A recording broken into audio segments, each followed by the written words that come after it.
ಸಭೆಗೆ ನಮಸ್ಕಾರ. ಅಗ್ನಿಯಾತ್ರೆ ಭಾಗ ಮಾಡ್ತಾ ಇದ್ದು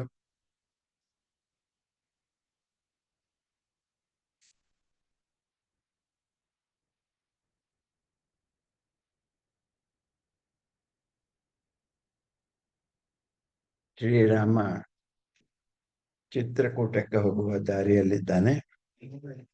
ಅವನ ಮುಂದೆ ಬಹುಕಾಲ ಚಿತ್ರಕೂಟದಲ್ಲಿ ವಸತಿ ಮಾಡೋನಿದ್ದಾನೆ. ನಿನ್ನೆ ನಿಲ್ಸಿಂದ ಮುಂದಕ್ಕೆ ಹೋದ ಮುನ್ನ ಒಂದು ಮಾತು ಜ್ಞಾಪಿಸ್ಕೊತಾ ಇದ್ದೀನಿ. ಸೀತೆ ಗಂಗಾ ನದಿಯನ್ನು ದಾಟುವಾಗ ನಾನು ಬೇಗ ಬರೋ ಹಾಗೆ ನಮಗೆ ಆಶೀರ್ವಾದ ಮಾಡು, ಬಂದ ಮೇಲೆ ನಿನಗೆ ನಾನು ವಿಶೇಷವಾಗಿ ಕೊಡ್ತೀನಿ ಅಂತ ಏನೋ ದೇವರದ್ದು ಹರಿಸ್ಕೋತಾರಲ್ಲ, ಹಾಗೆ ವಿಶೇಷವಾದ ಮದ್ಯ ಮಾಂಸಗಳನ್ನು ಊಟವನ್ನು ಕೊಡ್ತೀವಿ ಅಂತ ಹರಿಸ್ಕೊತಾರೆ. ಈ ಮಾತನ್ನು ಹೇಳುವಾಗ ನಾನು ವಾಲ್ಮೀಕಿಯನ್ನು ಒಂದು ನಿಮಿಷ ಮರ್ತೆ. ತಪ್ಪದು. ಪುಟ್ಟಪ್ಪನವರು ಮಾಂಸಾಹಾರಿಗಳೇನೆ. ಇವತ್ತಿಗೂ ಅವರ ಮನೆಗಳಲ್ಲಿ, ಗೌಡರಲ್ಲಿ ತುಂಬ ಹಿರಿಯರಾದವರು ಮನೆಯವರು ಹೆಂಗಸರು ಕೂಡ ಸ್ವಲ್ಪ ಮಟ್ಟಿಗೆ ತಗೊಳ್ಳೋ ಅಭ್ಯಾಸ ಉಂಟು. ಹಾಗಾಗಿ ಮಾಂಸ ಮದ್ಯ ಅನ್ನೋದು ಬಹಳ ತಿರಸ್ಕರಣೀಯವಾದ ಭೋಜ್ಯವಲ್ಲ. ಆದರೆ ಕುವೆಂಪು ಇಲ್ಲಿ ತಮ್ಮ ಮಾತು ಹೇಳಿಲ್ಲ, ಮೂಲದಲ್ಲೇ ಆ ಮಾತಿದೆ ಎನ್ನುವುದನ್ನು ನಾನು ಜ್ಞಾಪಿಸ್ಕೊಂಡು ಮೂಲದ ಮಾತನ್ನ ನಿಮ್ಮ ಗಮನಕ್ಕೆ ತಂದು ಮುಂದಕ್ಕೆ ಹೋಗ್ತೇನೆ. ಸೀತೆ ಗಂಗೆಗೆ ಹೇಳುವಂತಹ ಮಾತು ಮೂಲ ರಾಮಾಯಣದ 52ನೇ ಭಾಗದಲ್ಲಿ 88ನೇ ಪದ್ಯ.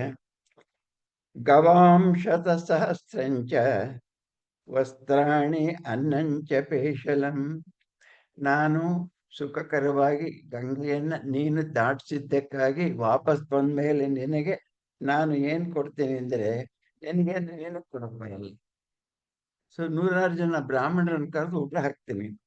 ಗವಾಂ ಶತಸಹಸ್ರಂಚ 100,000 ಗೋವುಗಳನ್ನು ಬ್ರಾಹ್ಮಣರಿಗೆ ದಾನ ಮಾಡ್ತೇನೆ. 100,000 ಅಂದ್ರೆ 1,00,000. ವಸ್ತ್ರಾಣಿ ಅನಂಚ ಪೇಶಲಂ. ಪೇಶಲ ಅಂದರೆ ಭಕ್ಷ್ಯ ಭೋಜ್ಯವಾಗಿ ಸುಖಕರವಾದ ಭೋಜ್ಯ. ವಸ್ತ್ರಾಣಿ ಅನ್ನಂಚ ಕೊಡ್ತೇನೆ. ಬ್ರಾಹ್ಮಣೇಭ್ಯ ಪ್ರದಾಸ್ಯಾಮಿ ಅಂದ್ರೆ ತಗೊಂಡು ಗಂಗೆಗೆ ಸುರಿತೀನಿ ಅಂತಲ್ಲ, ಬ್ರಾಹ್ಮಣರಿಗೆ ಈ ರುಚಿಕರವಾದ ಊಟವನ್ನು, ಗೋವುಗಳನ್ನು ಕೂಡ ದಾನ ಮಾಡ್ತೇನೆ. ತವ ಪ್ರಿಯಂಚಿಕೀರ್ಷಯ. ತವ ನಿನಗೆ ಪ್ರಿಯಂಕರವಾದಂತಹ ಈ ಕೆಲಸವನ್ನ ಚಿಕೀರ್ಷೆ ಮಾಡುವುದಕ್ಕಾಗಿ ನಾನು ಇಷ್ಟಪಡ್ತೇನೆ ಅಂಥೇಳಿ ಮುಂದಕ್ಕೆ ಇನ್ನೊಂದು ಮಾತು ಹೇಳ್ತಾಳೆ ಸೀತೆ. ಸುರಾಘಟ ಸಹಸ್ರೇಣ. ಸುರಾಘಟ ಸಹಸ್ರೇಣ 1,000 ಮದ್ಯ ತುಂಬಿದ ಘಟ ಬಿಂದಿಗೆಗಳು. ಸುರಾಘಟ ಸಹಸ್ರೇಣ ಮಾಂಸ ಭೂತೋದನೆ ಚ. ಮಾಂಸ ಭೂತ ಓದನಂಚ. ಅನ್ನವು ಮಾಂಸವು ರುಚಿಕರವಾಗಿರುವಂತಹದ್ದು ಕೊಡುತ್ತೇನೆ. ಯಕ್ಷೇ ಆರಾಧಿಸಲು, ನಿನ್ನನ್ನು ಆರಾಧಿಸುವುದಕ್ಕಾಗಿ. ತಾಂ ಪ್ರಯತಾದೇವಿ ಪುರೀಂ ಪುನರಾಗತ. ವಾಪಸ್ ಬಂದ ಮೇಲೆ ನಾನು ನಿನ್ನನ್ನು ಆರಾಧಿಸುವುದಕ್ಕಾಗಿ ಪ್ರಯತ. ಹಾಗೆ ಇನ್ನೊಂದು ಮಾತು ನಾನು ಜ್ಞಾಪಿಸ್ಕೊಂಡದ್ದು, ರಾಮ ಲಕ್ಷ್ಮಣರು ಅವತ್ತಿನ ದಿವಸ ಮೊದಲ ರಾತ್ರಿಯನ್ನ ಕಳೆಯುವಾಗ ರಾಮನಿಗೆ ನಿದ್ದೆ ಬರ್ತಾ ಇಲ್ಲ.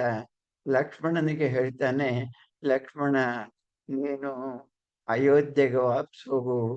ನೀನು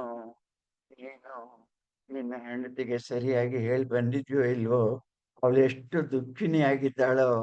ನಾವಾದರೆ ಈ ಕಾಡಿನ ಸೌಂದರ್ಯವನ್ನು ಕಂಡು ಎಷ್ಟು ಸಂತೋಷ ಪಡ್ತಾ ಇದ್ದೀವಿ. ಆದರೆ ಊರ್ಮಿಳೆ ಅಲ್ಲಿ ಇಷ್ಟೊತ್ತಲ್ಲಿ ನಾವು ಹೇಗೆ ಎಚ್ಚರಾಗಿದ್ದೀವೋ ಹಾಗೆ ಅವಳು ಎಚ್ಚರಾಗಿ ಅಳ್ತಾ ಇರ್ತಾಳೆ. ನೀನ್ ಸರಿಯಾಗಿ ಹೇಳಿ ಬಂದಿದ್ಯೋ ಇಲ್ವೋ ನನಗೆ ಕನಸಿನಲ್ಲಿ ಅವ್ರು ಕಾಣ್ತಾ ಇದ್ದಾಳೆ, ಅದಕ್ಕಾಗಿ ನೀನು ಬೇಜಾರು ಮಾಡ್ಕೋಬೇಡ, ಈಗ ವಾಪಸ್ ಹೋಗ್ಬಿಡು. ಆಗ ಲಕ್ಷ್ಮಣ ಹೇಳ್ತಾನೆ, ನಾನ್ ಸ್ವರ್ಗಕ್ಕೆ ಹೋದ್ರು ನಿನ್ ಬಿಟ್ಟು ಹೋಗೋದಲ್ಲ, ನಾನು ಒಬ್ನೇ ಹೋಗಕ್ ಸಾಧ್ಯ ಇಲ್ಲ, ನೀನಿಲ್ಲದ ಸುಖ ನನಗೆ ಬೇಡ. ಹೇಗೆ ನಿನ್ನ ಬಿಟ್ಟು ಸೀತೆಗೆ ಇರುವುದಿಲ್ಲವೋ ಹಾಗೆ ನಿನ್ನ ಬಿಟ್ಟು ನಾನೂ ಇರುವುದಿಲ್ಲ. ಇದು ರಾಮಾಯಣ ದರ್ಶನದಲ್ಲಿ ಬರುವಂತಹ ಮಾತು. ಆದರೆ ಮೂಲದಲ್ಲಿ ಊರ್ಮಿಳೆಯ ಮಾತು ಶ್ರೀ ವಾಲ್ಮೀಕಿಗಳಿಂದ ಬರಲೇ ಇಲ್ಲ. ಅವರೇನ್ ಹೇಳಿದ್ದಾರೆ ಅಂದ್ರೆ, ಎಷ್ಟು ಕುವೆಂಪು ಬದಲಾವಣೆ ಮಾಡಿದ್ದಾರೆ ಅನ್ನೋದು ನಿಮಗೆ ಗೊತ್ತಾಗ್ಲಿ ಅನ್ನೋಕೆ ಹೇಳ್ತೇನೆ. ರಾಮ ಲಕ್ಷ್ಮಣನಿಗೆ ಅಪರಾತ್ರಿಯಲ್ಲಿ ಅಕ್ಕಪಕ್ಕ ಮಲಗಿದಾಗ ಪಿಸು ಮಾತಿನಲ್ಲಿ ಹೇಳಿದಂತಹ ಮಾತು ಮೂಲ ರಾಮಾಯಣದಲ್ಲಿ ಓದ್ತಾ ಇದ್ದೇನೆ, 53ನೇ ಭಾಗ 7ನೇ ಪದ್ಯ. ಸಾಹಿ ದೇವಿ ಮಹಾರಾಜಂ ಕೈಕೇಯಿ ರಾಜ್ಯ ಕಾರಣಾತ್, ಸಾಹಿ ದೇವಿ ಕೈಕೆ ರಾಜ್ಯ ಕಾರಣಾತ್ ಅಪಿನತ್ಯಾವಯೇತ್ ದೃಷ್ಟ ಭರತಮಾಗತ. ಭರತನನ್ನ ಬರ್ತಿದ್ದ ಹಾಗೇನೆ, ಭರತನ್ ನೋಡ್ತಿದ್ದ ಹಾಗೇನೆ ಅಪಿನ ಚಾವಯೇತ್ ಪ್ರಾಣನ್, ಪ್ರಾಣಾನ್ ನ ಚಾವಯೇತ್. ಚಾವಯೇತ್ ಭರಿಸೋದು. ರಾಮ ಭರ್ತ ಬರ್ತಿದ್ದ ಹಾಗೇನೆ ಕೈಕೆಯ ಪ್ರಾಣವನ್ನ, ಸಾರಿ, ಕೈಕೆ ಕೌಸಲ್ಯ ಪ್ರಾಣವನ್ನ ತೆಗಿತಾಳೆ ನಂಗೆ ಅನುಮಾನ ಇದೆ. ಜೊತೆಗೆ ನಿನ್ನ ತಾಯಿಗೂ ಅಪಾಯ ಇದ್ದೇ ಇದೆ. ನನ್ನ ತಾಯಿಯನ್ನು ನಿನ್ನ ತಾಯಿಯನ್ನು ರಕ್ಷಿಸುವುದಕ್ಕಾಗಿ ನೀನು ತಕ್ಷಣ ಅಯೋಧ್ಯೆ ಹೋಗು. ಎಷ್ಟು ಭಯಂಕರವಾದ ಮಾತು ಇಲ್ಲಿದೆ ಅನ್ನೋದನ್ನು ಗಮನಿಸಿ.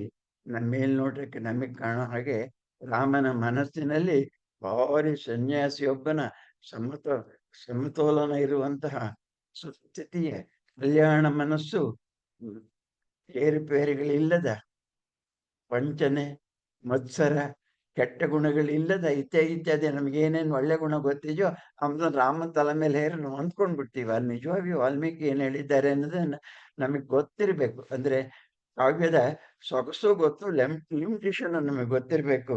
ಈ ಮಾತನ್ನು ಓದುವಾಗ ಸ್ವಲ್ಪ ಗಾಬರಿ ಆಗುತ್ತೆ ನನಗೆ.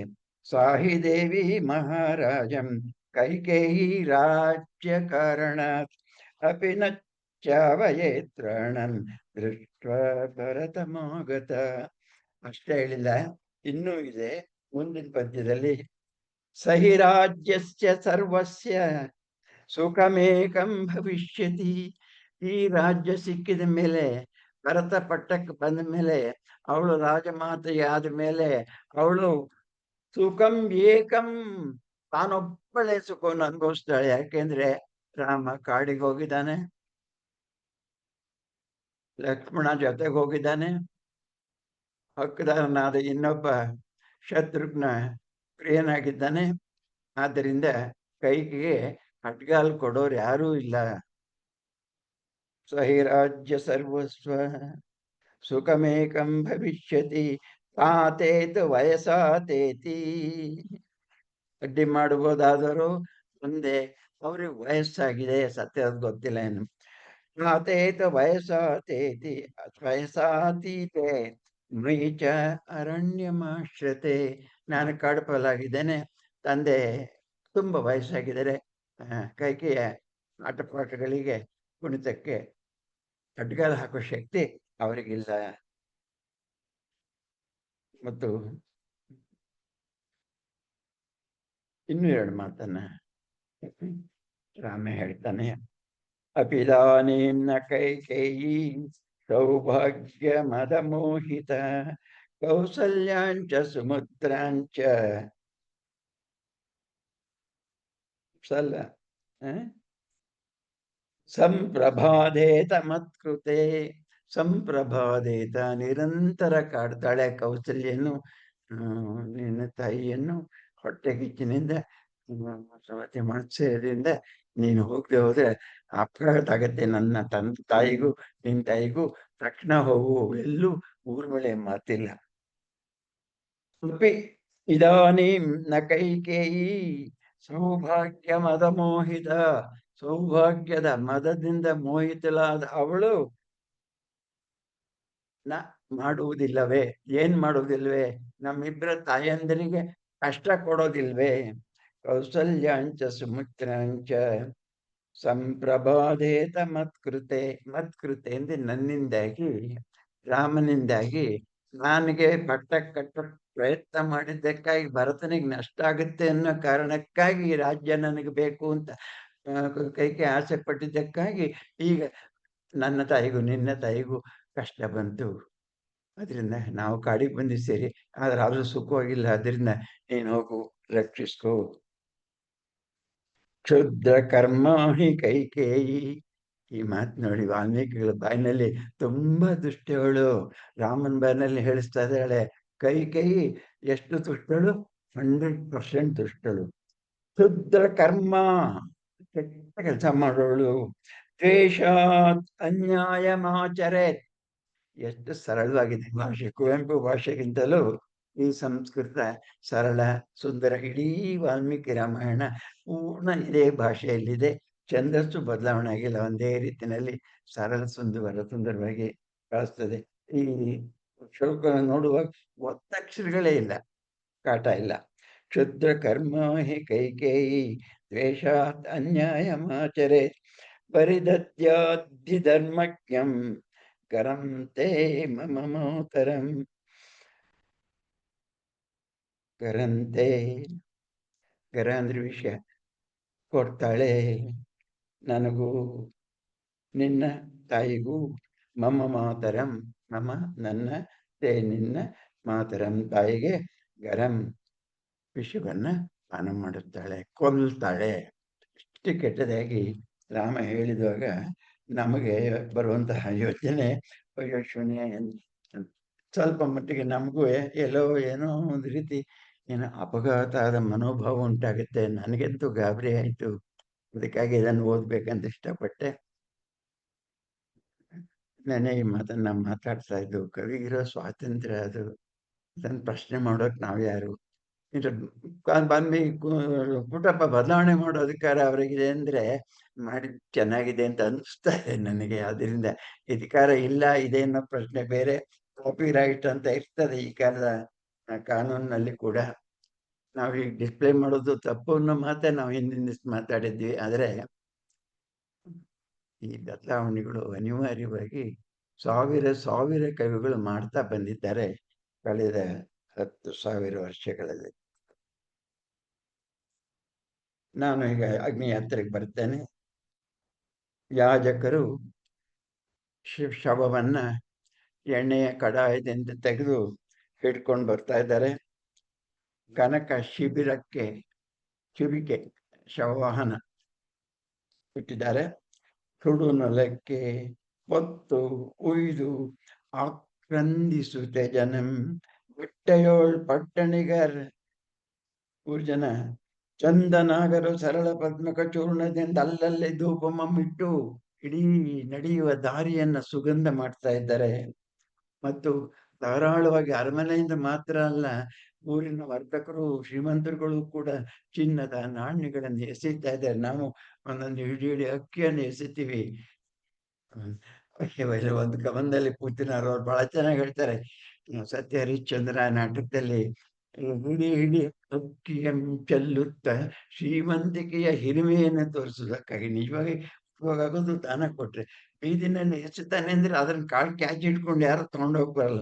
ಚಿನ್ನ ಆದ್ರೂ ಹಿಡ್ಕೋಬೋದೇನೋ, ಕೇವಲ ಅಹಂಕಾರಕ್ಕೆ ಅಂತ ಬೈಯೋದಕ್ಕಾಗಿ ಮಾತನ್ನ ಹೇಳ್ತಾರೆ. ಚೆಲ್ಲಿದರ ಚಿನ್ನಮಂ ರತ್ನ ವಸ್ತ್ರಂಗಳಂ ಮಣ್ಣಿಗೆ ಪೊನ್ನುಡು ಸಮನಿಪಂತೆ ಸತ್ತಾನಯಂ ಪನೆಯಲ್ವುಗಳನ್ ಸಿರಿಯ ನೀವುದೆನೆ ಮಡಿದುದಂ ತಾಂ ನೆಲೆಯಲ್ತೆ ಬೆಲೆಗೆ ಪಿರಿದೆಗಳು. ಸತ್ರು 1000 ಇದ್ರು 1000 ಅಂತ ಯಾವ್ದೇ ಇದೆ. ಹಾಗೆ ನಾನಿಗೆ ಎಳ್ಳುಗಳಿಂದ ಬೆಲೆ ಉಂಟು ಅನ್ನೋ ಮಾತು ಕೂಡ ನೆನ್ನೆ ಓದಿದ್ದೆ. ಸಾಲು 220, ಪುಟ 132, 220 ಹುಡುಕ್ತಾ ಇದ್ದಾರೆ. ಮುಂಗಾರ್ಗೆ ಮುನ್ನ ಹೇಗೆ ಕಟ್ಟಿಗೆಯನ್ನ ಒಡ್ತಾರೋ ಹಾಗೆ ಗಂಧಚಿತೆಯನ್ನ ರೌದ್ರ ಭೂಮಿಯಲ್ಲಿ ಒಟ್ಟಿದ್ದಾರೆ.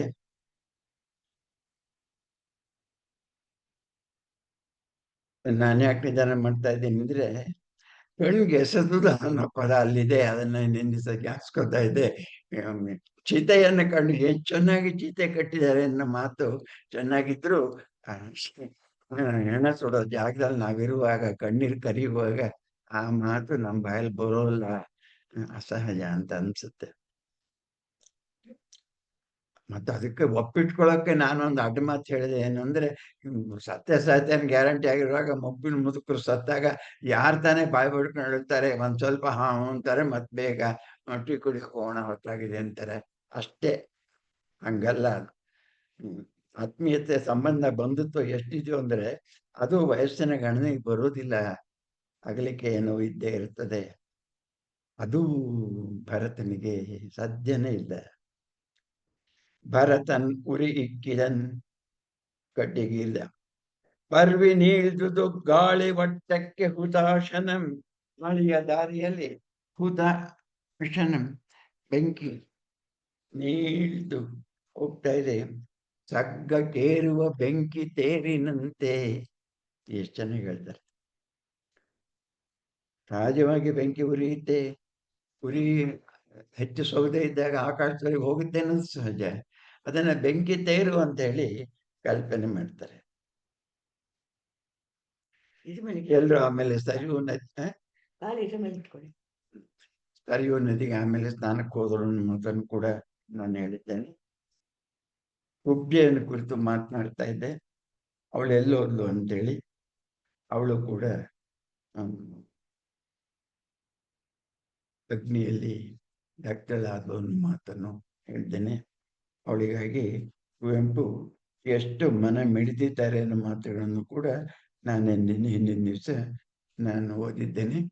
ಇನ್ನೊಂದ್ಸರಿ ಆ ಮಾತನ್ನು ಜ್ಞಾಪಿಸ್ಕೊತೇನೆ. ದಾವಾಗ್ನಿಯಂಗಿತ್ತು ರಾಮಂಗೆ.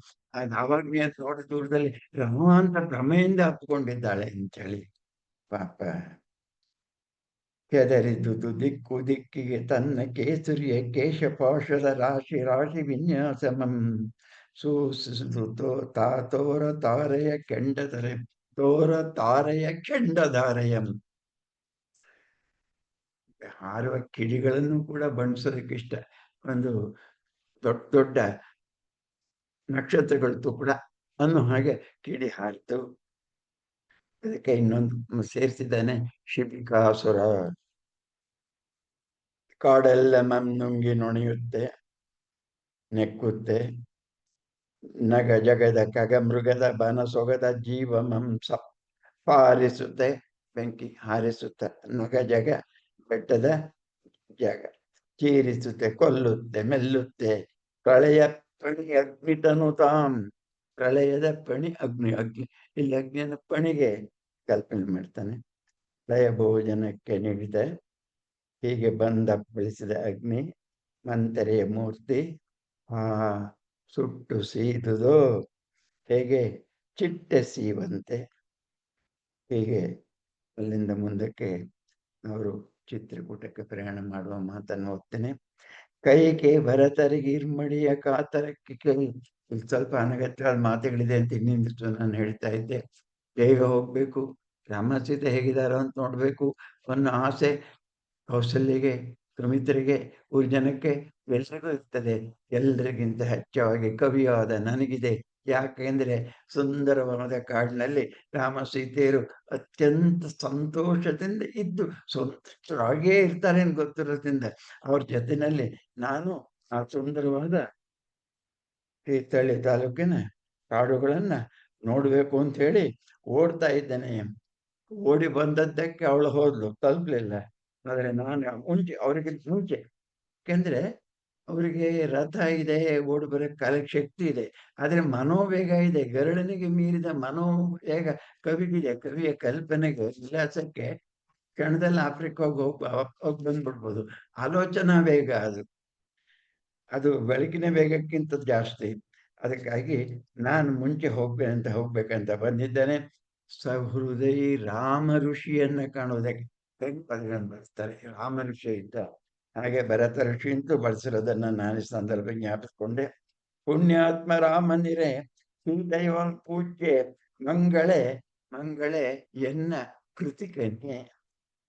ಚೆನ್ನಾಗಿದೆ.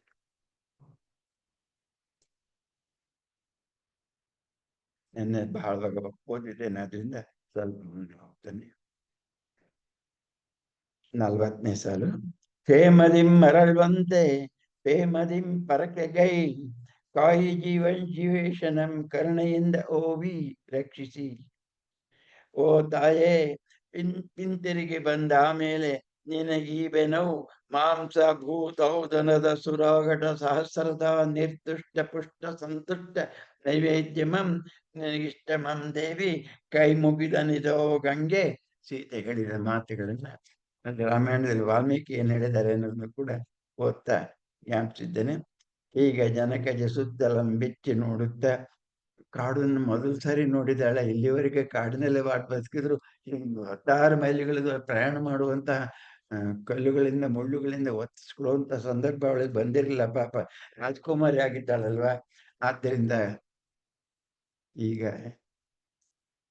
ಆ ಭಯ, ಆಸೆ, ಸಂತೋಷ ಹೋಗಿ ಭಯ ನಿಜವಾಗಿ ಅಯ್ಯೋ ಕಾಡು ಹೀಗಿರುತ್ತ, ಹುಲಿ ಸಿಂಹ ಚಿರತೆ ಅಂತನ್ನುವಾಗ ರಾಮನ ಬೆನ್ನಿನ ಭಾಗದಲ್ಲಿ ಇರುವ ದೊಡ್ಡದಾದ ತೋಣೀರವನ್ನ ಅದರ ತುಂಬಿರುವಂತಹ ಬಾಣಗಳನ್ನು ನೋಡುವಾಗ ಇಂತಹ ವೀರಕ್ಷತ್ರಗಳು ನನಗಿರುವಾಗ ನಾನ್ಯಾಕೆ ಭಯ ಪಟ್ಕೋಬೇಕಂತೇಳಿ ಸಮಾಧಾನ ಮಾಡಿಕೊಂಡಿದ್ದನ್ನು ಕೂಡ ನಾನು ಓದಿದ್ದೇನೆ.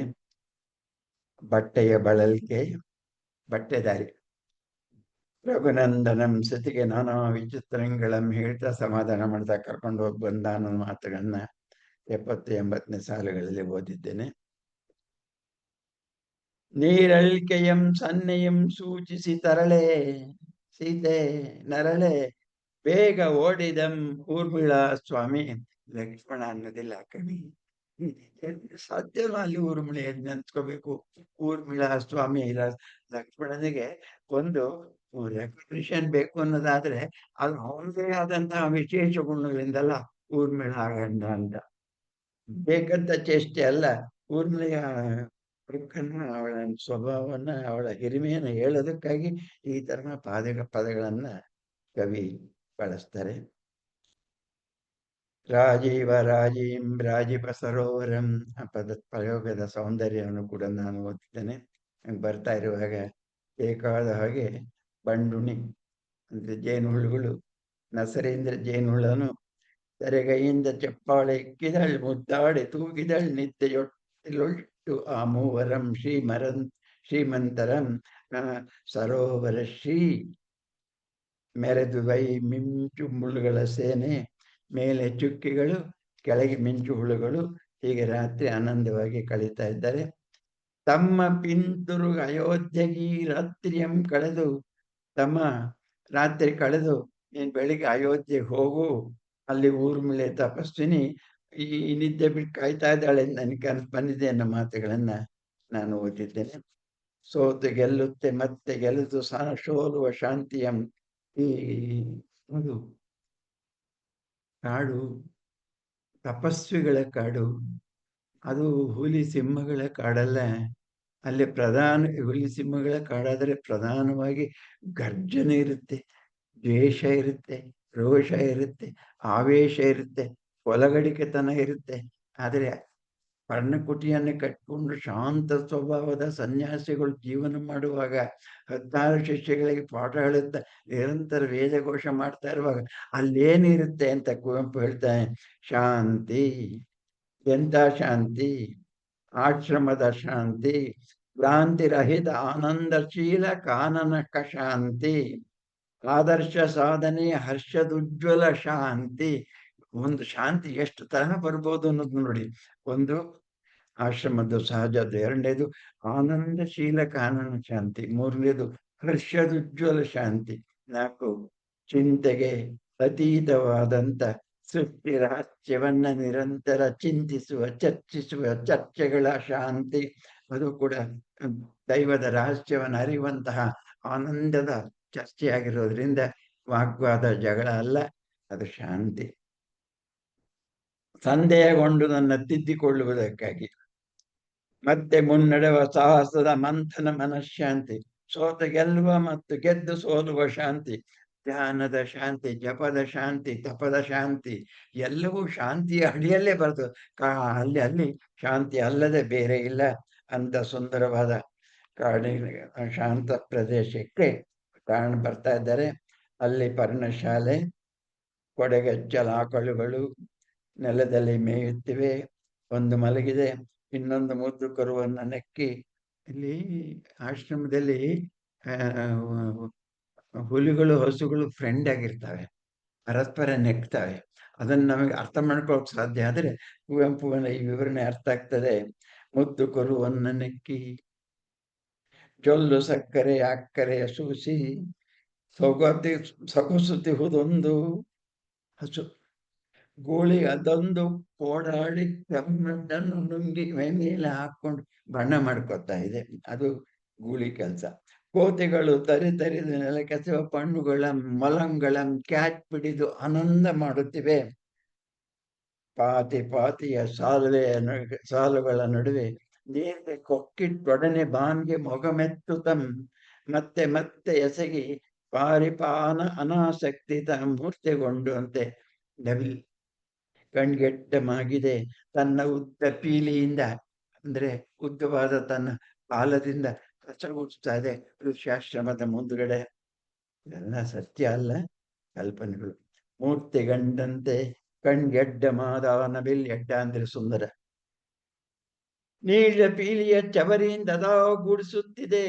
ಹತ್ತಿ ಹಸರಿದ ಹಸುರ ಮೆತ್ತೆ ಅದು ಅಲ್ಲಿ ಹರಿಣಿಯ ಕೊಳನಪ್ಪಿ ಸರಸಕ್ಕೆ ಜೋಲ್ದು ಮಿಗತಾಯ್ ಅಳ್ಕರಿಂ ಪಾಲುಕ್ಕುವೋಲ್ ಕಾಡಿ ಪೀಡಿಸುವ ಮುನಿಬಾಲಕಂ.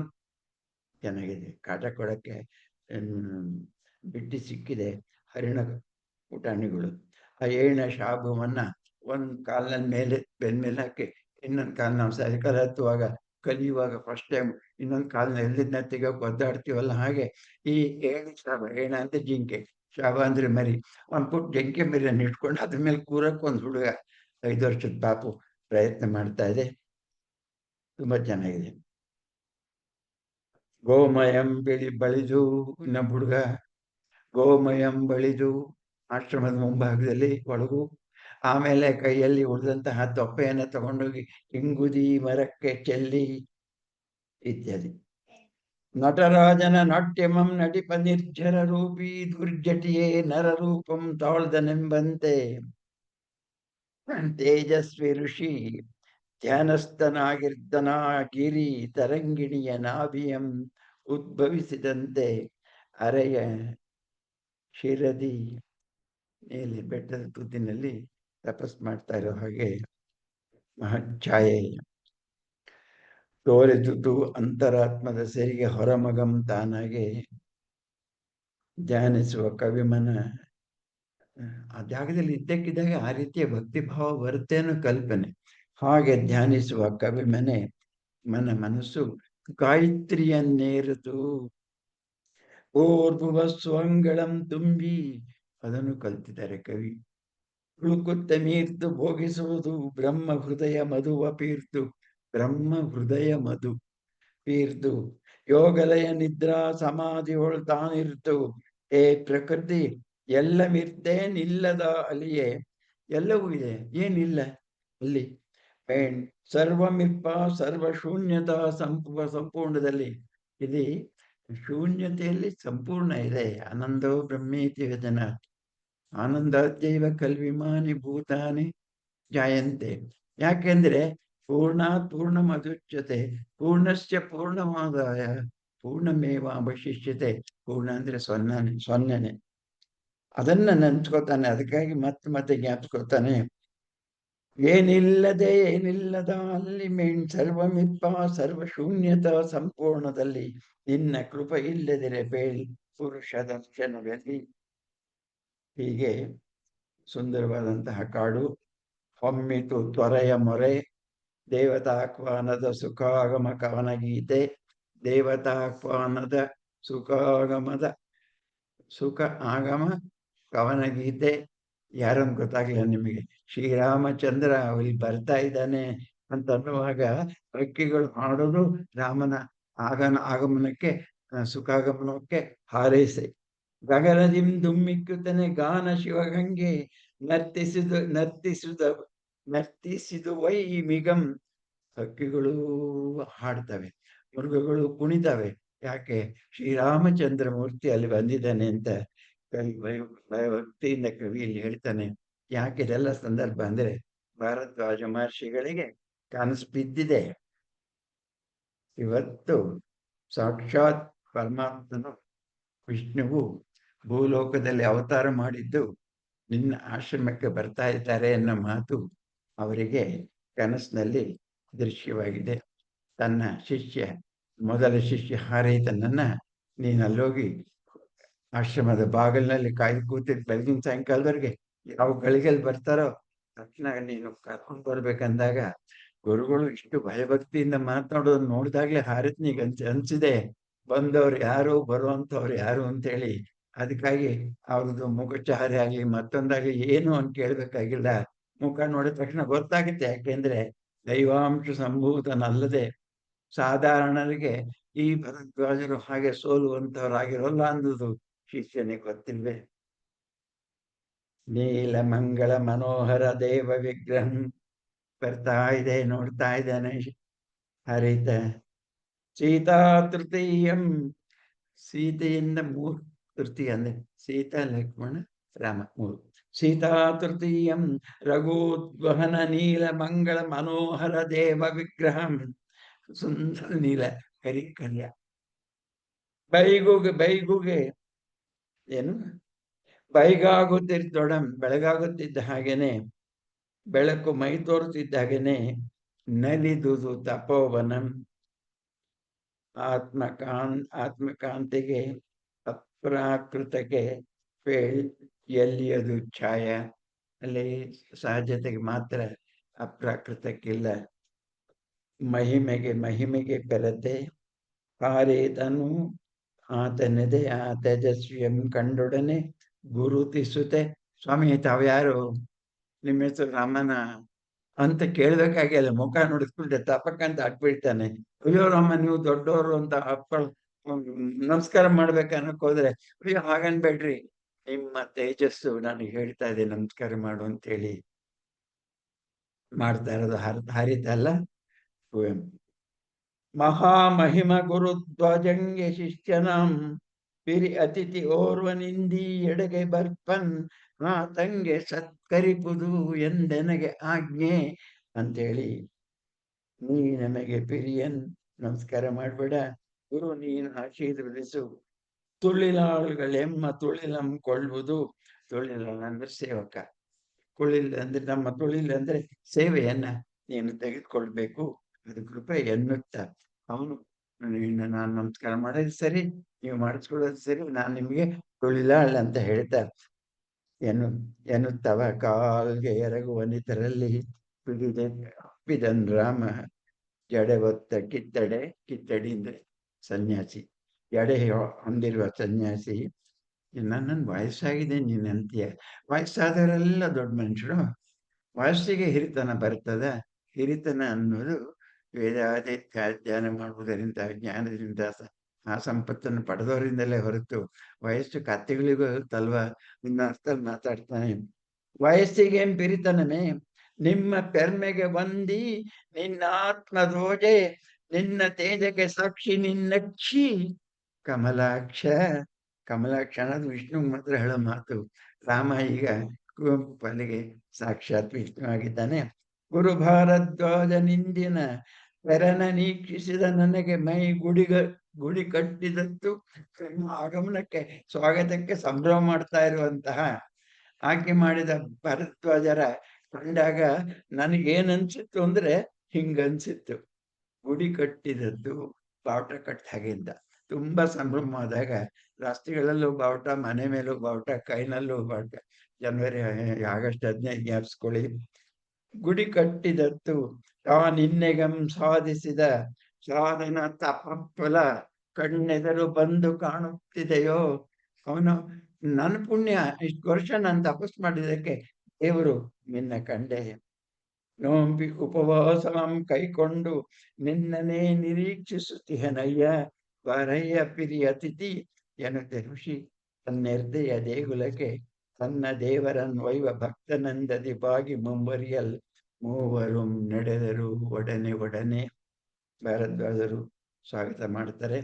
ಆದರೆ ಭಾರದ್ವಾಜರ ಆಶ್ರಮದಲ್ಲಿ ರಾಮ ಕೇವಲ ಒಂದು ರಾತ್ರಿ ಮಾತ್ರ ಇರ್ತಾನೆ. ನನಗೆ ಇಲ್ಲಿರೋಕ್ಕಿಂತ ನಿಮ್ಮಂತ ಹಿರಿಯರು ನನ್ನಂತವ್ರನ್ನ ಆಸೆ ಪಟ್ಟು ಮಾತನಾಡ್ಸೋದು ನೋಡುವಾಗ ನನಗೆ ಇಲ್ಲೇ ಶಾಶ್ವತವಾಗಿದ್ದು ಬಿಡ್ಬೇಕಂತ ಅನ್ಸುತ್ತೆ.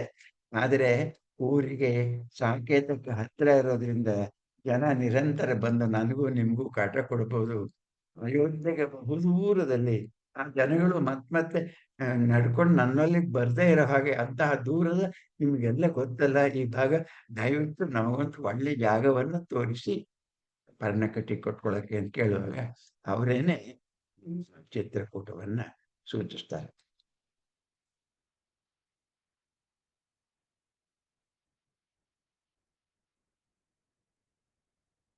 ಕೈ ಮುಗಿದು ಪರ್ಣಕುಟಿಗೆ ಪ್ರವೇಶ ಮಾಡ್ತಾನೆ. ಮುನಿ ತಿಲಕನ ಎಲೆಮನೆಗೆ ದಾಶರಥಿ ಗೌತಮ ಸತಿಯ ಶಾಪ ವಿಮೋಚನ ಸಮಯದಲ್ಲಿ ಅವನಿಗೆ ಆವೇಶ ಬಂದಿತ್ತಲ್ಲ, ಹಾಗೆ ಈ ಅರಣ್ಯದಲ್ಲಿ ಭರದ್ವಾಜರ ಮನೆಗೆ ಹೋಗುವಾಗ ಏನೋ ಒಂದು ರೀತಿಯ ಕಾತರ ಆವೇಶ ರಾಮನಿಗಿದೆ. ನಿಮ್ಗೆ ನೆನಪಿರಬೇಕು, ಅಹಲ್ಯೆ ಕಲ್ಲಾಗಿ ಇದ್ದವಳು ಶಾಪ ವಿಮೋಚನೆ ಆದಾಗ ಅದಕ್ಕೆ ಮುನ್ನ ಬಂಡೆಯನ್ನ ಮೇಲೆ ಹತ್ತಿದ ರಾಮ ನರ್ತನ ಮಾಡತೊಡಗಿದ ಅನ್ನೋ ಮಾತನ್ನ ಕುವೆಂಪು ಹೇಳ್ತಾರೆ. ಅದೇನೋ ಅವನಿಗೆ ಗೊತ್ತಿಲ್ಲದ ಅಪರೂಪದ ಉತ್ಸಾಹ, ಆವೇಶ. ಆ ವೇಷ ಇಲ್ಲೂ ಇದೆ. ಆ ವೇಷ ಅಲ್ಲ, ಕೂಡಿಸ್ಬೇಕು. ಮೈ ಚಾಚಿ ನಮಿಸಿದನ್ ನಾಗರಿಕ ಮಾನವರ ಮರ್ಯಾದೆಯಂತೆ. ಹೆಂಗ್ ಋಷಿಗಳಿಗೆ ಹೆಂಗ್ ನಮಸ್ಕಾರ ಮಾಡ್ಬೇಕು ಹೆಂಗ್ ಗೊತ್ತಿಲ್ಲ. ನಾಗರಿಕ ಮಾನವರು ಮಾಡೋ ಹಾಗೆ ನಾನು ನಮಸ್ಕಾರ ಮಾಡಿದ. ಏನಿದು ಭರದ್ವಾಜಂಗೆ ವಿಸ್ಮೃತೆಯೋ ಸಸ್ಮೃತೆಯೋ. ಅವ್ನು ನಮಸ್ಕಾರ ಮಾಡಿದ್ರೆ ರಿಪ್ಲೈ ಮಾಡ್ಲೇ ಇಲ್ಲ. ನಮಗಿಂತ ಕೆಳಗಿನವರು ಕೂಡ ನಮಸ್ಕಾರ ಮಾಡಿದ್ರೆ ನಮಸ್ಕಾರ ಅಂತ ಹೇಳೋದು ನಮ್ಮ ಧರ್ಮ. ಅದಕ್ಕೆ ನಾವು ಉತ್ತರ ಹೇಳಿದೆ ಹೋದ್ರೆ ತಪ್ಪಾಗುತ್ತೆ. ಆದರೆ ಭರದ್ವಾಜರು ರಾಮನ ನಮಸ್ಕಾರವನ್ನ ಸ್ವೀಕರಿಸಿದ್ದೇನೆಯ ಅನ್ಲಿಲ್ಲ, ಶುಭಮಸ್ತು ಅನ್ಲಿಲ್ಲ. ಯಾಕೆ ನೋಡೋಣ. ವಿಸ್ಮೃತಿಯೋ ಸ್ವಸ್ಮೃತಿಯೋ ಬಿಟ್ಟ ಕಣ್ ತೆರೆದ ಬಾಯ್ ಮೂಕನೋಳ್ ಮಂಡಿಸಿ ಹಂಜಿನಾಸನದ ಮೇಲೆ. ಜಿನ ಅಲ್ಲ, ಅಜಿನ. ಅಜಿನ ಅಂದ್ರೆ ಚರ್ಮದ ಆಸೆ ಮೇಲೆ ಕೂತಿದ್ದಾರೆ. ಕಡೆದಿಟ್ಟಿ ಕಲ್ಪಡಮೆಯೋಳ್ ವಿಗ್ರಹದ ಹಾಗೆ ಭಾವವಶನಾಗಿ ನೆಟ್ಟಾಲೆಯಾಗಿ ರಾಮನ ನಿಲ್ಲಗಾತ್ರಮಂ ಮತ್ತೆ ಮತ್ತೆ ನೋಡುತ್ತ ಭರದ್ವಜಂ ಭಕ್ತಿ ಭಾಷ್ಪ ಅರ್ಘ್ಯಾಭಿಷೇಕದಿ ಭಕ್ತಿ ಭಾವದ ಕಣ್ಣೀರಿನಿಂದ ಅಭಿಷೇಕ ಮಾಡುತ್ತಾ. ಲೌಕಿಕವಾಗಿ ಕೂತ್ಕೊಳ್ರಿ, ಕುರ್ಚಿ ತೋರ್ಸೋದು, ನೀರು ಕೊಡೋದು, ಕಾಲು ತೊಳೆಯೋದು ಅದೆಲ್ಲ ಇಲ್ಲ. ಬಹಳ ಉನ್ನತ ಸ್ತರದಲ್ಲಿ ಇಟ್ಕೊಂಡಿದ್ದಾರೆ ರಾಮನನ್ನ. ಅದಕ್ಕಾಗಿ ಅವರು ಒಮ್ಮೆ ಮುಡ್ತಾ ಇದ್ದಾರೆ, ಆಮೇಲೆ ಒಳಗ್ ಶುರು ಮಾಡ್ತಾರೆ. ಇಷ್ಟು ವರ್ಷ ನನ್ನ ತಪಸ್ಸು ದೈವ ಸಾಕ್ಷಾತ್ಕಾರದಿಂದ ಫಲಿತವಾಯಿತು ಅನ್ನೋ ಸಂತೋಷದಲ್ಲಿ ಕಣ್ಣೀರು ಹಾಕ್ತಾರೆ. ಮಾನಸಿಕ ಪೂಜೆಯನ್ನು ಮಾಡ್ತಾರೆ. ಕಣ್ಣರಳಿ ನೋಡಿದಂ ಸೌಮಿತ್ರಿ. ಅವನನ್ನೊಂದ್ಸರಿ ನೋಡ್ತಾನೆ, ಭರದ್ವಾಜರನ್ನೊಂದ್ಸರಿ ನೋಡ್ತಾನೆ ಲಕ್ಷ್ಮಣ. ಇದೇನು ಅಂತ ಅವನಿಗೆ ಅರ್ಥ ಆಗ್ತಾ ಇಲ್ಲ. ಜ್ಞಾನಮಯ ಗಂಭೀರ ಭಂಗಿಯ ಭಾವದಿಂ ಸೌಮಿತ್ರಿ ತನ್ನಣ್ಣನಂ ನೋಡಿದಂ. ಪೂಜೆ ಮನೆಗೆ ಇಬ್ರು ಹೋದ್ರು. ಅಲ್ಲಿ ಏನ್ ಮಾಡಿದ್ರು, ಇಬ್ಬರೇ ಗುಟ್ಟಾಗಿ ಲಕ್ಷ್ಮಣನ ಕರೀಲಿಲ್ಲ. ಆಮೇಲೆ ಸ್ವಲ್ಪ ಹೊತ್ತಿಗೆ ಇಬ್ರು ಹೊರಗೆ ಬಂದ್ರು.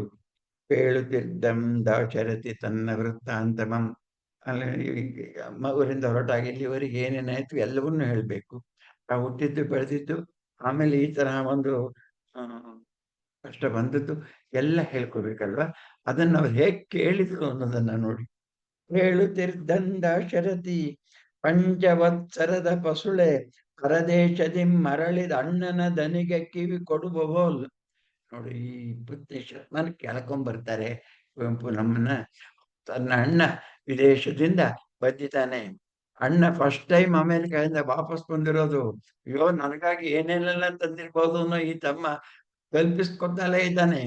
ಮತ್ತೆ ಅದನ್ನೆಲ್ಲ ಬಿಟ್ಟು ಅಣ್ಣನ ಹತ್ರ ಮಾತನಾಡಿಸಿದವಾಗ ಆ ಮಾತುಗಳನ್ನು ಕೇಳ್ತಾ ಇರುವಾಗ ಹೇಗೆ ಅಣ್ಣನ ಮಾತುಗಳನ್ನ ತಮ್ಮ ಕೇಳ್ತಾನೋ ವಿದೇಶದಿಂದ ಬಂದಿರೋ ಅಣ್ಣ ಹಾಗೆ ಶ್ರೀರಾಮನ ಮಾತುಗಳನ್ನ ಭರದ್ವಾಜರು ಬಹಳ ಪ್ರೀತಿಯಿಂದ ಸ್ವೀಕಾರ ಮಾಡ್ತಾ ಇದ್ದಾರೆ.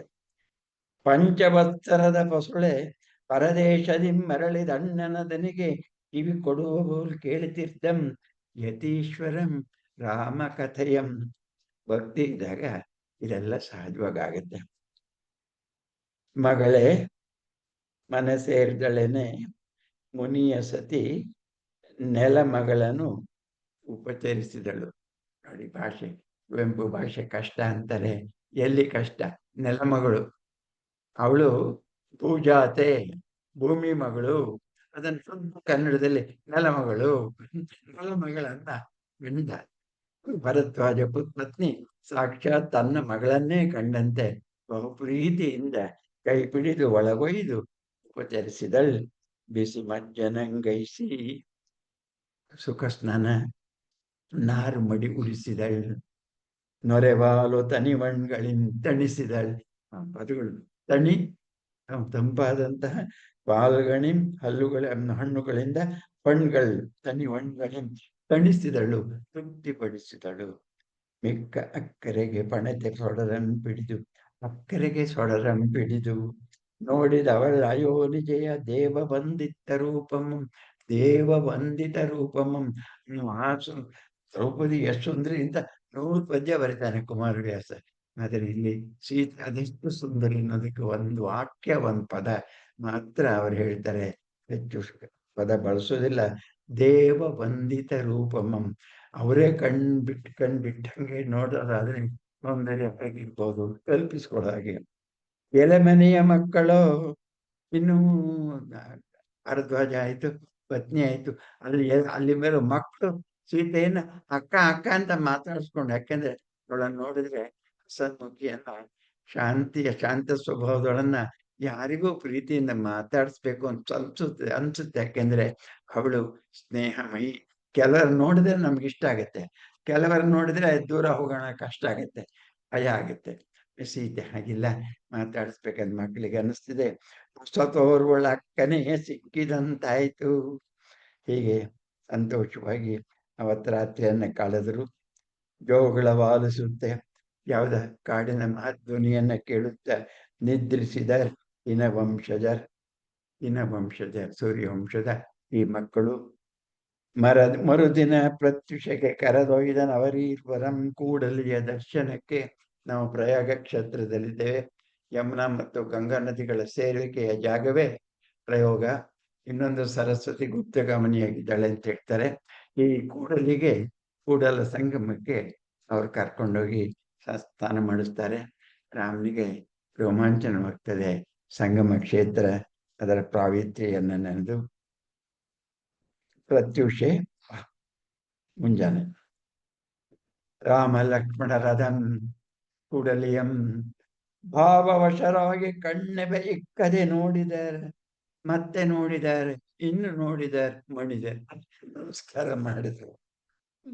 ರುದ್ರರಮಣೀಯ ಮಾದುದ ಸಂಗಮ ಕಡೆಯಿಲ್ಲ ಎಂಬವೋಲ್ ಕಡೆದವೋಲ್ ಸಲಿಲ ವೈಶಾಲ್ಯದಿಂ ಸಲಿಲನೂರ್ ಘೋರ್ಗರ್ವ ಘೋಷದಿಂ ಫೇನ ವೀಚಿಯ ಭೀಷ್ಮ ತಾಂಡದ ಸಮೋಹದಿಂ. ವೀಚಿ ಅಂದ್ರೆ ಅಲೆಗಳು, ಫೇನ ಅಂದ್ರೆ ನೊರೆ. ಜೋರಾಗಿ ಹರಿಯುವಾಗ ಸ್ವಚ್ಛವಾದ ನೀರಾದ್ರೂ ಆ ನೊರೆಗಳು ಬರ್ತದೆ. ನೊರೆ ಹರಿವಿಕೆಯ ನೋಡುವಾಗ, ನೀರಿನ ವೈಶಾಲ್ಯವನ್ನು ನೋಡುವಾಗ, ಅದರ ರಭಸವನ್ನು ನೋಡುವಾಗ ಭೀಷ್ಮ ತಾಂಡವ ಅನ್ನೋ ಪದ ಬಳಸ್ತಾರೆ. ಸಮೋಹದಿಂ ಕಾಣದ ಅಂಬುದಿಯ ತೋಳ್ ನೀಡಿ ಸನ್ನೆ ಕೈ ಬೀಚಿ ಕೆರೆದಂತಾಯ್ತು. ರಾಮಂಗೆ ಬಾಬಾ ಸ್ನಾನ ಮಾಡ ಇಂತ ಕಾಂಗೆ ಹೇಳ್ತಾ ಇದ್ದಾಳೆ ಅಂತ ಅನ್ನಿಸ್ತು. ಹೋದ, ಸ್ನಾನ ಮಾಡ್ದ. ತನ್ನ ಆತ್ಮದ ಅತಿ ದೂರದ ಪಾರದಿಂ ಇದೇ ಕಣ ದಿವ್ಯ ತೀರ್ಥಂ ಪ್ರಯಾಗಂ. ಒಂದತ್ತ ಋಷಿ ಗುರು ಅವನಿಗೆ ಪರಿಚಯ ಮಾಡಿಕೊಡ್ತಾ ಇದ್ದಾರೆ. ಇದು ಪ್ರಯಾಗ ಕ್ಷೇತ್ರ. ಇಲ್ಲಿ ಕಳೆ ನಮ್ಮೊಡನೆ ವನವಾಸ ಕಾಲಂ. ಈ ಸುಂದರವಾದ ಜಾಗದಲ್ಲಿ ಇಡೀ ವನವಾಸವನ್ನು ಇಲ್ಲೇ ಇದ್ದು ನೀನು ಕಳೆ. ರಾಮನೆಂದನ್ ಋಷಿಗೆ ಆಗ್ಲೇ ಹೇಳಿದ್ದೇನೆ, ರಾಮಕ್ಕೆ ಇಲ್ಲಿ ಇಷ್ಟ ಇಲ್ಲ ಅಂತ. ಯಾಕೆಂದ್ರೆ ಕಾಡಿಗೆ ಕಾಡಿಗೆ ನೀನು ಹೋಗು ಅಂದ್ರೆ ಊರಿನ ಸಂಪರ್ಕವನ್ನು ಬಿಟ್ಟಿರು ಅಂತ ಅರ್ಥ. ತಂದೆಯ ಆಜ್ಞೆಯನ್ನು ಶಿರಸಾವಹಿಸಿ ಪಾಲಿಸುವ ರಾಮ ಊರಿಗೆ ಹತ್ತಿರವಾಗಿ ಹಂಗಾಗೆ ಅದಕ್ಕೆ ಬಂದು ಇಲ್ಲಿ ಬಂದು ಮಸಾಲೆ ದೋಸೆ ತಗೊಂಡೋಗಿ ತಿನ್ನೋ ಹಂಗಿರ್ಬಾರ್ದು. ಕಾಡು ಅಂದ್ರೆ ಕಾಡು, ಕಗ್ಗಾಡು. ಅಂತಹ ಕಾಡಿಗೆ ಹೋಗ್ಬೇಕು ಅನ್ನೋದು ಬಂದಿರೋದ್ರಿಂದ ಊರ ಹತ್ರ ಇರುವ ಭರದ್ವಾಜ ಆಶ್ರಮ ಬೇಡ. ರಾಮನಂದನ್ ಋಷಿಗೆ ಗುರುವರ ವಿವಿಕ್ತಮಿದು ರಮಣೀಯಮಪ್ಪೊಡಂ. ಇಲ್ಲ ಅನ್ನಲ್ಲ, ರಮಣೀಯಮಪ್ಪೊಡಂ ಆಗಿದ್ದರೂ ಸಾಕೇತಮತಿ ಸಮೀಪಂ. ತಿಳಿದೊಡನೆ ಗುಂಪಾಗಿ ಬರ್ಪರಂ ಪ್ರಜೆಗಳ ಮಿತ್ರರ ದರ್ಶನ ಕುತೂಹಲಿಗಳಂ ನಾಂ ಜನಪದಮಂ ತಡೆಯಲಾಪೆನೆ. ನನಗಾಗುತ್ತೆ ನಿಮ್ಮ ಜೀವನಕ್ಕೆ ದುಷ್ಟಮಲ್ಲದುದಾಗಿ ಸುಖಯೋಗ್ಯ ಜನಕಜೆಯ ಸುಖ ಕರ್ಕಮಾದೊಂದು ಅವಳಿಗೂ ತೊಂದರೆ ಆಗದಾಗೆ ಅಂತ ಮತ್ತೊಂದು ತಾವನ್ನು ಆಲೋಚಿಸಿ ಯಮಗರುಹು ಮುನಿಯೇ ಹಾಗೆ ಬೇಡಿದಾಗ ತುಂಬ ಯೋಚನೆ ಮಾಡಿ ಕಡೆ ಹೇಳ್ತಾರೆ, ಇಲ್ಲಿಂದ ಹರಿದಾರಿ ದೂರ, ಈರೈದು ಹರದಾರಿ. ಹರಿದಾರಿ ಅಂತ ಬರ್ದಿಯಾರು ಕುವೆಂಪು, ತಪ್ಪದು, ಹರದಾರಿ ಅಂತ ಪದ. ಈರೈದು ಅಂದ್ರೆ 5 ಅಂತ ಹರಿದಾರೆ ಅಂದ್ರೆ 3 ಮಾತ್ರ ದೂರ ಇರುವಂತಹ. ತಾನಿಲ್ಲಿಗೆ ಈರೈದು ಹರಿದಾರಿ ದೂರದೊಳ್ಳೊಂದು ನಾನಿರ್ಪುದು ನಗಂ. ಹೆಸರದಕ್ಕೆ ಚಿತ್ರಕೂಟಂ. ಕೇಳ್ದರಿದೆ ಸೊಗಸುವಂತೆ ರುಸಿ ರಸಾವೇಶದಿಂದ ಆ ಜಾಗದ ಮಹಿಮೆಯನ್ನ ಬಣ್ಣಿಸಿ ಹೇಳ್ತಾನೆ. ಸಂತೋಷವಾಗುತ್ತೆ ರಾಮನಿಗೆ. ಹಾಗಾದ್ರೆ ಅಲ್ಲೇ ಹೋಗೋಣ. ಗಡ್ಡಮಾಗಿ ಕಣ್ಣಿಗೆ ಅಡ್ಡಮಾಗಿ, ಎಡ್ಡ ಅಂದ್ರೆ ಸುಂದರ, ಸುಂದರವಾಗಿ ಮುಂದೆ ಕಾಳಿಂದಿ ನದಿ ಇದೆ. ಅದ್ ಕಾಲಿಗೆ ಅಡ್ಡ, ಅದು ನಡೆಯಕ್ಕಾಗಲ್ಲ, ಅದರಿಂದ ಕಾಳಿಂದಿಯನ್ನ ದಾಟಬೇಕು. ಮುರಿದ ಪೆರ್ಮರಗಳಿಂದ ಕಾಷ್ಟೌಗಮಂ ಹರಡಿ, ಕಾಷ್ಟ ಸೌದೆ, ಔಗ ರಾಶಿ, ಅದನ್ನು ಹರಡಿ ಒಂದು ಒಣ ಬಿದಿರ ಓಳಿಯ ಗುಂಪಿನಿಂದ ಸಾಲಿಟ್ಟು ಬೆತ್ತದ ಬಳ್ಳಿ ಮಿಣಿಯಂ ರಚಿಸಿದರು. ತಕ್ಷಣವೇ ತೆಪ್ಪ ಮಂದಂ ದಾಟೋದಕ್ಕಾಗಿ 3 ಜನ ಅಲ್ಲಿ ದಾಟಿಸ್ತಾರೆ. ಮೈಥಿಲಿಯ ನೆರಮಂ ನಿರಾಕರಿಸದೆ ಲಕ್ಷ್ಮಣಂ ಚಿಗಿರಲೆಯನೊಟ್ಟಿ ಮಣೆಯಂ ಮಾಡಿ ಲಲನೆಯಂ ಮೊಗಕ್ಕೆ ನಾಣಿಗೆಂ ಪೇರು ತಿರ್ತಳಂ ಪಿಡಿದೆತ್ತಿ ಕುಳ್ಳಿರಿಸಿದನು ರಾಮಚಂದ್ರಂ. ಇಲ್ಲೊಂದು ಸಣ್ಣ ಮಾತು ನಾನು ಜ್ಞಾಪಿಸ್ಕೊತೀನಿ. ವಾಲ್ಮೀಕಿ ರಾಮಾಯಣದಲ್ಲಿ ದೋಣಿಗೆ ಹತ್ತಿಸ್ತವನು ಲಕ್ಷ್ಮಣ, ಆಮೇಲೆ ಲಕ್ಷ್ಮಣ, ಲಾಸ್ಟಿಗೆ ರಾಮ ಹತ್ತಿದರು.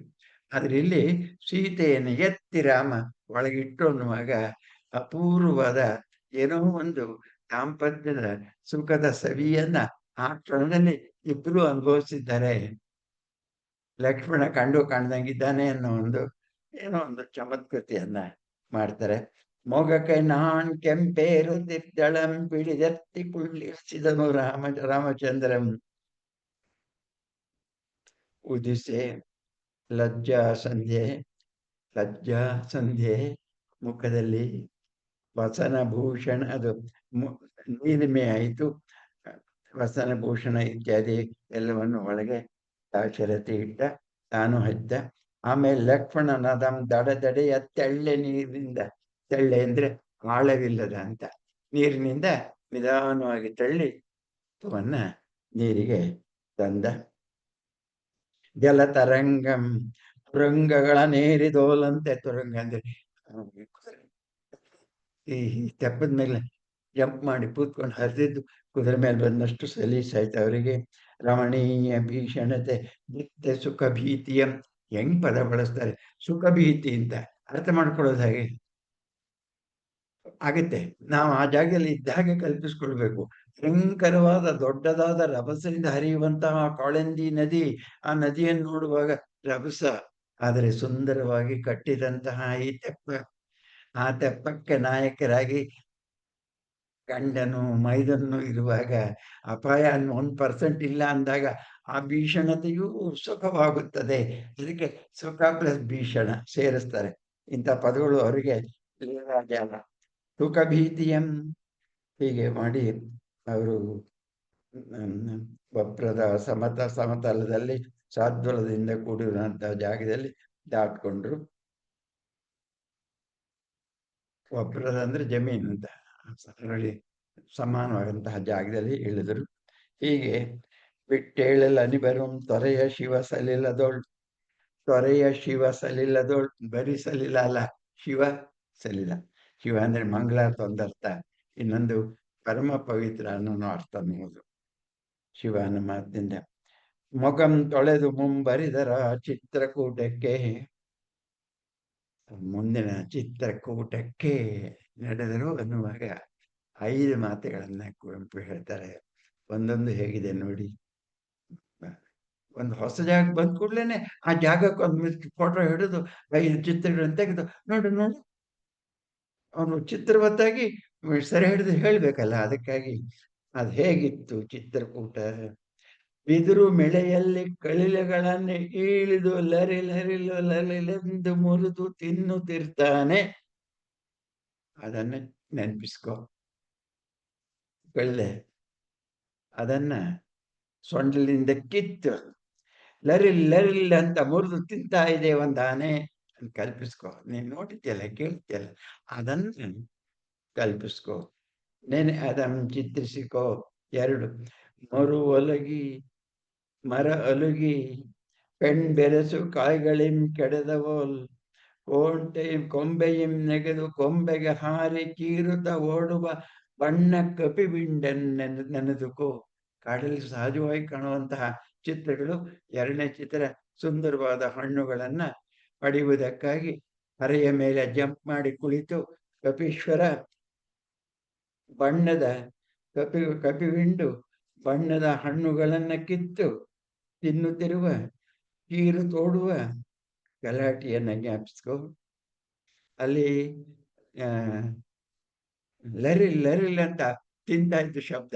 ಇಲ್ಲಿ ಕೊಂಬೆಗೆ ಹಾರುವ ಬಣ್ಣ ಕಪಿವಿಂಡುಗಳ ಕೂಗು. ಹೊದಿಗಳೈ ತರಲ್ ಕೋಸುಗ ಬನದೇವಿ. ಹೊದಿಯಿಂದ ಹೂ ತಿಂಗಳು ಅಂತ ಬೆಳೆಸ್ಕೋಬೇಕು. ಹೂ ತಿಂಗಳಿಗೆ ತರಲ್ ಕೋಸುಗ ಬನದೇವಿ ದೀಪೋತ್ಸವಂಗೈವಳೆಂಬಂತೆ ಮಗ್ಗುಗಳಿಂದ ಪೊಂಜಿನ ಉರಿ ಹೂ. ರಾಮನಿಗೆ ಸ್ವಾಗತಕ್ಕೂ ಇದಾಗ್ತದೆ. ಮರಗಳು ತಮ್ಮ ಹೂವುಗಳನ್ನು ಅರಳಿಸಿ ಪಂಜಿನಂತೆ ಕೆಂಪಾದ ಹೂಗಳನ್ನು ಅರಸಿ ಹಿಡಿದು, ಅದು ಯಾಕೆ ಹೂ ಅಂದ್ರೆ ಮುತ್ತುಗದ ಮರನೇ ಹೇಳ್ತಾರೆ. ಅದಕ್ಕಾಗಿ ದೀಪಗಳನ್ನು ಸಾಲಾಗಿ ಹಚ್ಚಿಟ್ಟಂತೆ ಅನ್ನೋದು 3ನೇದು. ತನ್ನ ಚಿತ್ರಿಸ್ಕೋ. ಮಂಡೆಯ ಬಂಡೆ ಹಣೆಯಿಂದ ಚಾಚಿದ ಕಲ್ಕೋಡ ನಿಮ್ ಇತ್ತ ಹೆಮ್ಮರದ ಹೆಗ್ಗೋಡಿ ನಿಮ್ ನೇತಾಡಿ. ಈ ತುದಿಗಳಲ್ಲೆಲ್ಲ ನೇತಾಡುತ್ತೆ ಹೆಜ್ಜೆನು. ಅದ್ರ ಸರಿಯನ್ನು ನೆನ್ಸ್ಕೋ. ನಿಜವಾಗಿ ಕೋಲ್ಗೆನ ರುಚಿ ಹೆಜ್ಜೆನಲ್ಲಿ ಇರೋದಿಲ್ಲ, ತಿನ್ನಕ್ಕೆ ಇಷ್ಟಪಡಲ್ಲ ಜನ. ಆದ್ರೆ ಕುವೆಂಪು ಇಷ್ಟ ಅಂತ ಕಾಣುತ್ತೆ. ಕೋಲ್ಗೇನ್ಗಳನ್ನು ನೆನೆದು ಸವಿ ಮನವೇ, ಸವಿ ಅನುಭವಿಸು ಮನವೇ. ಮತ್ತು 5ನೇದು ಚಿತ್ರಿಸಿಕೋ. ನತ್ತಿಯಿಂ ಪರಿತಂದು ಕಿಬ್ಬಿ ಕುರುಳ್ ಅಬ್ಬಿ ಬೆಳ್ಳಂಗೆಡವ ಚುಂಚಿಯ ನೀರ್ ಬೀಳಮಂ. ನೀರನ್ನ ಬೀಳನಲ್ಲಿ ಕೊಕ್ಕಿನಲ್ಲಿ ಇರಿಸಿ ಕುಳಿತಿರುವ ರೆಕ್ಕೆಗಳನ್ನ ಜ್ಞಾಪಿಸ್ಕೋ. ಹೀಗೆ ವಿಪಿನ ಶಿವ ಜಟಾಜೂಟಂ. ವಿಪಿನ ಶಿವ ಜಟಾಜೂಟಂ, ಕಾಡಿನ ರಮ್ಯ ಶಿವನ ಜಟಾಜೂಟದಂತಿರುವ ಎತ್ತರವಾದ ಬೆಟ್ಟ. ಮೈ ಮರೆತು ಕಂಡರ ದೃಶ್ಯ ದೇವೇಂದ್ರನಂ. ದೃಶ್ಯ ಹೇಗಿತ್ತು ಅಂದ್ರೆ ದೇವರಾಜನ ಹಾಗಿತ್ತು ನೋಡಿ. ಅರ್ಥ ಹೆಂಗ್ ಹೊಂದಿಸ್ಕೊಳ್ತಾರೆ ಪದಗಳು. ಮೈಯೆಲ್ಲ ಕಣ್ಣಾಗಿ ಕಣ್ಣಾರು ಮುಂದಾಗಿ. ಕಣ್ಣಾರು ಅಂದ್ರೆ ಏನು? 3 ಜನ ಇದ್ದಾರಲ್ಲ, 3 ಕಣ್ಣಾರು ಮುಂದಾಗಿ. ಮೈಯೆಲ್ಲ ಕಣ್ಣಾಗಿ ದಿಟ್ಟಿಸಿ ನೋಡ್ತಿದ್ದಾರೆ ಅನ್ನೋದಕ್ಕಾಗಿ 6 ಅಂತ ಅಂಡರ್ಲೈನ್ ಮಾಡ್ತಾನೆ. ಕಣ್ಣಾರು ಮುಂದಾಗಿ ಕಣ್ಣೊಂದು ಮಿಲ್ಲದ ಆತ್ಮಾನಂದ ರಸವಾಗಿ. ಆತ್ಮಾನಂದಕ್ಕೆ ಕಣ್ಣಿಲ್ಲ. 6 ಕಣ್ಣುಗಳು ಆತ್ಮಾನಂದದಿಂದ ನೋಡುವಾಗ ಕಣ್ಣಿಲ್ಲವಾಗಿ. ಚೆನ್ನಾಗಿದೆ. ಮೈ ಮರೆತು ಅಂತಹೀನ ಅಂತಹೀನ ಮಹಾಂತ ಸಂತತ ವಿಶ್ರಾಂತ ಜಲದಿಯ ಬೃಹತ್ ನೀಲಿಮಾ ವಿರಾಟ್ ರಂಗದೋಳ್ ತೆರೆಯ ನಟ್ಟುವ ತೆರೆಯ ತೆರೆದಿಂ ತೆರೆಗಳು ಇನ್ನೊಂದು ತೆರೆಯನ್ನ ತಡಿತಾ ಇರೋ ಮಹಾ ಜಲದಿಯ ಆಟವನ್ನು ಜ್ಞಾಪಿಸ್ಕೋತಾರೆ. ಗಿರಿಯ ನಟ್ಟುವ ಗಿರಿ ಪಂಕ್ತಿಗಳು ಪರ್ವಿದುದು ದಿಟ್ಟಿ ಹೋಗನ್ನೆಗಂ ಕಣ್ಣೋಟದ ನೋಡುವಷ್ಟು ದೂರ ಬೆಟ್ಟಗಳ ಸಾಲು ಸಮುದ್ರ ದಂಡೆಯೂ ಕಾಣ್ತದೆ. ಸಮುದ್ರ ಅಂದ್ರೆ ಗಂಗೆ, ಅಂದ್ರೆ ಕಣ್ಣೋಟ ಹರಿಯುವಷ್ಟು ದೂರ ನೀರು. ಸಾಂದ್ರ ರೋಮರಾಜಿಯ ರುಂದ್ರ ಚರ್ಮದೊಂದು ಅತಿಪೂರ್ವ ಭೂ ಬೃಹಜ್ಜಂತುವೆನೆ ಚರ್ಮದೊಂದು ಅಪೂರ್ವ ರುಂದ್ರ ರೋಮರಜಿ. ಪದಗಳು ರಕಾರಕ್ಕಾಗಿ ಬಳಸದ್ದಲ್ಲ, ಅರ್ಥವತ್ತಾಗಿದೆ. ರುಂದ್ರ ಅಂದ್ರೆ ಮನೋಹರ ಅಂತ. ಹಬ್ಬಿ ಹಸರಿತು ಉಬ್ಬಿದಡವಿ ದಟ್ಟೈಸಿದ ದಿಟ್ಟ ಮಲೆ ಪಡೆ ಬೆಟ್ಟಗಳಿರುವ ಭೂಮಿ.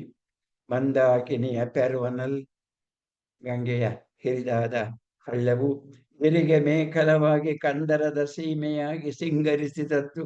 ಗಿರಿಗೆ ಅದು ಉಡಿದಾರವಾಗಿ ಒಡ್ಯಾಣವಾಗಿ ಕಾಣ್ತಾ ಇದೆ. ಇರುವನಲ ತೊರೆ ಮಾಲ್ಯವತಿ ಇನ್ನೊಂದು ಕಂಗೊಳಿಸಿದದ್ದು. ರಜತ ರೇಖೆಯೊಳಿಲಿದು ಕಂಗೊಳಿಸಿತ್ತು ಶುದ್ಧ ಶ್ವೇತ. ಚಿನ್ನದ ಜನಿವಾರವೆನೆ ತಳತಳಿಸಿ ಸಾಯಂ ಸಮೀಪ ದಿನೇಶ್ವರನ ಕನಕ ಕಾಂತಿಯಲ್ಲಿ ಆ ಬೆಟ್ಟಕ್ಕೆ ಈ ಒಡ್ಡಾಣ ನೋಡಾಯ್ತಲ್ಲ, ಕಡೆದಾಗಿ ಚಿನ್ನದ ಜನಿವಾರದಂಗೆ ಕಾಣ್ತಾ ಇದೆ. ಮುಳುಗ್ತಾ ಇರುವ ಸೂರ್ಯನ ಕೆಂಪು